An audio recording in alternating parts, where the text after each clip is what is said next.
This was litigated 20 years ago. 20 years on, Bill Clinton hasn't figured out how to talk about impeachment and the investigation that nearly ousted him from office. Somehow, Bill Clinton didn't see the question coming. The former president, now 20 years removed from the time congressional Republicans tried unsuccessfully to expel him from office, was sitting across from CBS's Rocca for one of several interviews he and James Patterson are doing to promote their co-authored new thriller, The President is Missing. The book opens with the fictional president, Jonathan Lincoln Duncan, facing his own impeachment threat, so Rocca saw a natural segue to bring up the ordeal that sidetracked Clinton's second term.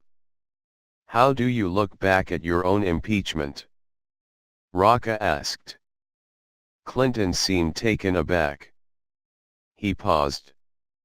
His mouth opened but nothing immediately came out. Well, Clinton started, I knew it wouldn't succeed. It wasn't a pleasant experience, he continued, having apparently found his bearings.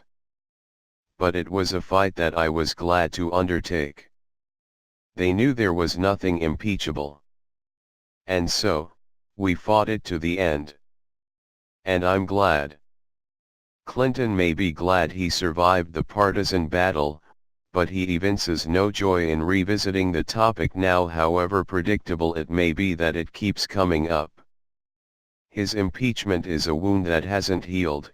Clinton has long since made amends with many of his former GOP rivals, the Bush family, most notably, but the years-long investigation into the Whitewater land deal that ended as a sex scandal stings as painfully as ever.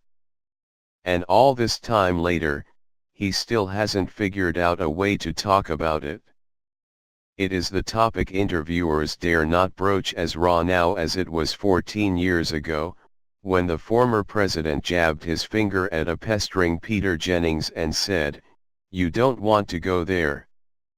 On Monday, it was not the late ABC News anchor but rather Craig Melvin of NBC whose play for presidential reflection asking whether he had apologized to Monica Lewinsky caused Clinton to snap. You typically have ignored gaping facts in describing this. And I bet you don't even know them, Clinton told Melvin. This was litigated 20 years ago. 2/3 of the American people sided with me. They were not insensitive of that. What he and Patterson had hoped would be a simple promotional tour for a somewhat gimmicky but easily marketable union of ex-president and best-selling author has become something else, a trip down impeachment memory lane. After just a couple of days, a pattern is starting to develop. The interviewer will let Clinton and Patterson spend the first few minutes talking up the book, explaining their unusual partnership, dropping just enough tantalizing plot details and selling points, a thriller that's realistic to spike traffic at Amazon.com. Then the focus shifts to Clinton, and impeachment, and Donald Trump, and #MeToo. What, Rocca asked Clinton, does he think about Senator Kirsten Gillibrand's assertion last fall that he should have resigned after his affair with Monica Lewinsky? Is the media covering President Trump and his scandals fairly? And, from Melvin, has Clinton personally apologized to Lewinsky for the trauma she experienced as a direct result of their dalliance? By this point in both sessions, Patterson shrunk into a potted plant, while Clinton's disposition shifted from sunny, to serious, to indignant. His exchange with Melvin became awkward to the point of being riveting television. Nobody believes that I got out of that for free. I left the White House $16 million in debt, Clinton protested at one point, in a line echoing Hillary Clinton's much maligned remark that she and her husband were dead broke after his presidency. Patterson then sprung up to remind Melvin of other womanizing presidents, like John F. Kennedy, and Clinton grabbed the lifeline. "Do you think President Kennedy should have resigned?" he asked, summoning the open secrets of the leader Clinton idolized in adolescence. Presumably, Clinton didn't expect the interviews to take these turns. But why wouldn't he? The current president is ensnared in scandal, including of the sexual variety. The news is aflutter with talk of impeachment from Trump's own lawyer, no less.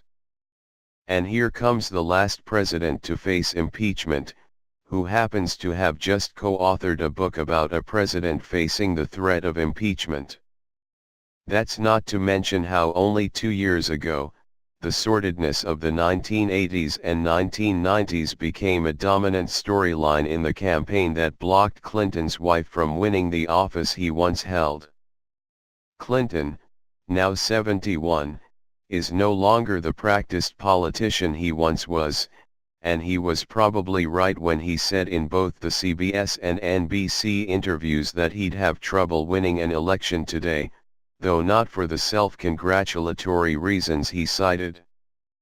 Perhaps he thought he'd be asked about the Russia investigation, or the Democrats' chances in 2018, or who he likes for 2020, or the frightening specter of a devastating cyber attack that features prominently in the novel. But surely he surmised that his interlocutors might also bring up impeachment and Lewinsky, and surely he had prepared an answer that betrays less of the bitterness he's carried over the past 2 decades. If he didn't, well, that may be one more reason why Democratic candidates aren't calling him as much as they used to.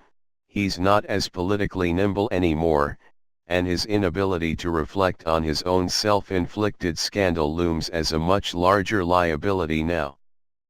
I wish he'd said today that he'd said many times I apologized, publicly apologized, felt horribly for the actions that he did, and moved on. Terry McAuliffe, the longtime Clinton confidant and former Democratic governor of Virginia, lamented Monday on MSNBC.